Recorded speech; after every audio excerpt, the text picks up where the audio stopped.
there has been a nuclear accident in the Soviet Union, and the Soviets have admitted that it happened. The Soviet version is this. One of the atomic reactors at the Chernobyl atomic power plant near the city of Kiev was damaged, and there is speculation in Moscow that people were injured and may have died. The Soviets may have been fairly quick to acknowledge the accident because evidence in the form of mild nuclear radiation had already reached beyond the Soviet borders to Scandinavia. We begin with ABC's Dean Reynolds. The first word that something was seriously wrong came from this power plant in eastern Sweden, where workers coming on the job registered abnormally high levels of radiation on their bodies. Although the levels were not high enough to harm humans and no accident had occurred at that plant, it was shut down. And as tests were conducted, similar puzzling reports of high radiation came in from all over Scandinavia. But still, no accidents were reported, leading to the conclusion that the problem was elsewhere, to the east, in the Soviet Union. A fact confirmed to the Soviet people on television tonight. От Совета министров СССР. An official announcement from the Council of Ministers. There has been an accident at the Chernobyl atomic power station. One of the atomic reactors was damaged. The consequences of the accident are being taken care of. Help is being given to the victims of the accident. A government commission has been set up. The civilian plant in question is in the Ukraine. It's something of a showcase facility, featured here in Soviet Life magazine, which extolled its safety record. It's near the city of Kiev, population 2.5 million, and about 1,000 miles from Scandinavia, meaning that whatever did occur there, a radioactive cloud headed north across Poland today and into Denmark, where radiation levels were 5 times normal, to Finland 6 times normal, to Norway up 50%, and Sweden illegally high. It's almost certainly the most severe accident that has ever taken place in the short history of civilian nuclear power. That means it is far worse than the 3 Mile Island incident of 1979. Experts tonight say the cloud of radiation is now dissipating over the North Atlantic and poses no further threat to anyone. But as the Soviets treat an unknown number of casualties, there's no way to say how much lasting damage that cloud may have already caused. Dean Reynolds, ABC News, London. This is Roger Peterson. Until the accident, there were 50 nuclear reactors operating in the Soviet Union, generating 11% of that nation's electricity. Most of the larger Soviet plants differ in design from U.S. reactors. The major difference is most Soviet nuclear plants do not have containment buildings, the thick concrete dome structures Americans are used to seeing built around U.S. reactors. When the worst American nuclear accident occurred at 3 Mile Island, most leaking radiation was kept inside the containment building, unlike this Soviet accident, where radiation has been measured 600 to 1,000 miles away. The TMI accident was nothing compared with this. I would speculate that it was very serious, and the reason for that is that they've observed radiation levels 10 times normal from Finland all the way down to Stockholm. McKenzie says the type of radioactive material spotted could only come from the core, meaning the accident was a meltdown or something comparable. At 3 Mile Island, there was a partial meltdown. The loss of cooling water led to fuel getting so hot it melted, but the core was contained by that thick concrete containment building. In the Soviet accident, there would be nothing to stop a meltdown. The hot core could have melted right into the earth. There are indications the accident could have happened several days ago. It would take that long for radiation to drift to Scandinavia and to make the political decision to announce it. You can be sure that the decision to disclose was made at the very highest level, undoubtedly by Gorbachev himself, and probably it took several days for the Soviet leaders to decide how to handle it. Officially, little comment from the president or his aides. As far as the United States is concerned, we don't see any dangerous situation. The Soviets claim this is their first nuclear accident, but it's known in 1958 a nuclear explosion killed several hundred and left a large area contaminated some 800 miles east of Moscow. Washington sources speculate the accident at Chernobyl had to be very bad, or else the Soviets would never have acknowledged it. Roger Peterson, ABC News, Washington. Chernobyl, located in the northwest section of Ukraine, has endured a tumultuous history throughout the years. Why, let me tell you. Chernobyl was a cultural center of the Grand Duchy of Lithuania. It then switched into the greater Polish-Lithuanian Commonwealth. It remained as such until the great partitions of Poland between Prussia, Austria, and the Russian Empire.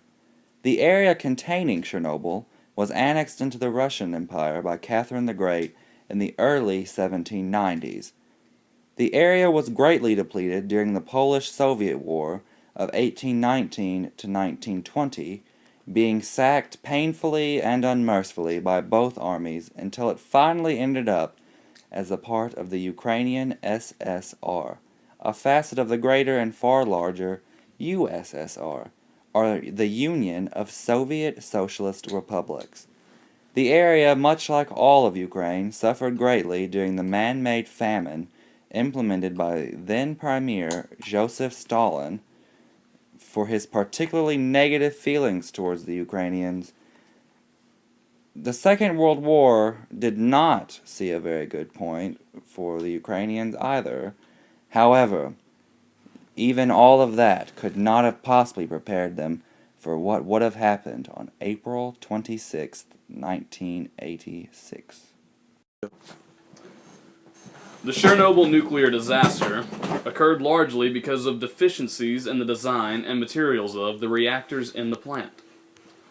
Really?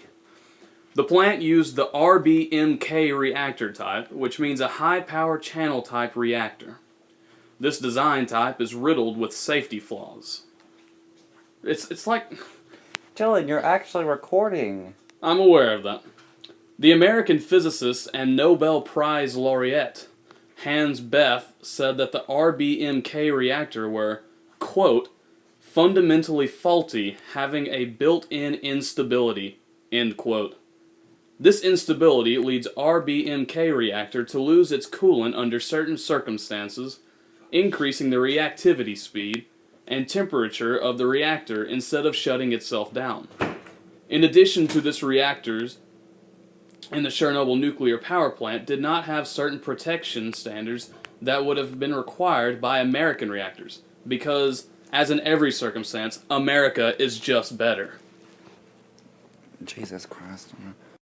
At the time of the disaster, the plant consisted of 4 1,000 megawatt reactors along the Pripyat River, about 60 miles north of the Ukrainian capital, Let's put the birds which in is the Kiev. Secure in their design, Soviet officials were planning on building a 5th reactor, and the award for Stupid People of the Year goes to the Soviet officials of 1986 for wanting to build a 5th reactor with stupid designs. Way to go, Soviets. Way to go. The explosion began whenever an operator, Alexander Akimov, there's a name for you, did what he and others had been trained to do. He began the shutdown of reactor number 4. Seems pretty, that's a good course of action. However, it set off a chain of events which would lead to one of the largest nuclear disasters in history. Communism never works. Ever. An event which is still felt today, as evidenced in the late 2000 film Chernobyl Diaries, which is based entirely upon That's a grade A facts. film right there. The sudden shutdown led to a surge of energy, which dramatically increased the temperature of the reactor. Particles of hot thermal energy, blah blah blah, science, blah blah blah. Explosions happened, hurled the top of the reactor off, which is never a good idea when you've got a reactor. No, but it wasn't good though. Normally raising the roof is a good thing. I will always be there whenever roofs are raised. However, then the smaller tubes were no longer contained, and so then they blew up as well. And safety features were nothing at the time, and so the materials just went all where they're not supposed to go to kill you. Immediately as the disaster occurred, 2 workers were killed, and 28 others were killed within 3 months of the disaster because of radiation-related sickness. Really, is that it? I thought this was a disaster. The disaster is how boring this is. Alright, look at the Holocaust and then come back with your little disaster. Yeah, really now, nuclear mine. 36 hours, the town of Pripyat, that lay 3 miles from the plant, was completely evacuated. All in all, everyone within a 30-kilo-mile radius ended up being relocated for safety concerns. I don't know how big a kilomile is, but I'm assuming that that's pretty... It's like 1,000 miles. 30 of them, that's Pretty good. 30,000 miles, that's pretty big, actually. Fallout from the reactors fell in the countries of Russia, Like the Belarus, and Ukraine. Although numbers could theoretically be much higher, a study conducted by the United Nations attributes only 56 deaths to the radiation. However, cleanup crews received high doses of radiation, and several studies indicate that children in Belarus, Russia, and Ukraine have had a sharp increase in thyroid cancer. Cancer is never a joking matter. I will not even make a joke at it. Efforts to stabilize the area include encasing the area with a large entombment. Isn't that a nasty word, entombment? To stop the flow of radiation. Even to this day, that 30-kilo-mile area is inaccessible. It is walled off and only a few people live with it. The nuclear disaster shed a lot of light into the shortcomings of Soviet designs and promoted higher safety checks globally, with hopes that such an accident will never occur due only to poor design.